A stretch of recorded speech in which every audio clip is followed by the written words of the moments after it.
Let's make history. How many of you are aware that though on a bottle of Bacardi it says Puerto Rican rum, it was actually founded by a Cuban family, and that family fled Cuba during the Cuban Revolution. Now, a lot of Bacardi is made in PR, but again, it's from a Cuban family. It's ran by a Cuban family. Well, they used to say Puerto Rican rum on the bottle, but they changed it now, and it says made in Puerto Rico, as opposed to Puerto Rican rum, because it became a big thing. The true Puerto Rican rum is Don Q. I just recently came across their story. So the Serralles family are from an area of Spain known as Catalonia. They migrated to Puerto Rico in the 1830s and started a sugar plantation in the Ponce area. It was wildly successful, to the point that the town, the surrounding area, began to revolve around their business.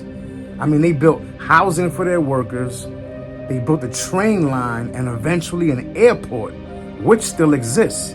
They began to produce rum in addition to that.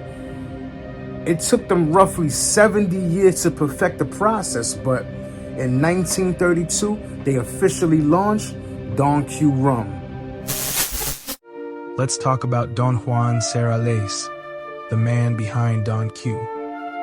Before he was making rum, Juan was running his family's sugar plantation, Hacienda Mercedita, in Ponce. His father, Sebastián Serralles, was a Spanish immigrant who built a booming sugar business, exporting cane to the US, UK, and France. For years, the Serralles family focused only on sugar, no alcohol, no rum. But then, in 1865, Juan had an idea. Why just sell sugar when you can turn it into something even better? He imported a copper still from France, experimented with distillation, and boom, his first batch of Puerto Rican rum was born. But here's the twist. When it came time to name his rum, Juan didn't name it after himself. He named it Don Q, inspired by Don Quixote, because he wanted his rum to be bold, legendary, and timeless. And guess what? He made it happen. By the 1950s, Don Q was the best-selling rum in Puerto Rico, beating Bacardi. And unlike Bacardi, which moved to Bermuda, Don Q stayed 100% Puerto Rican owned.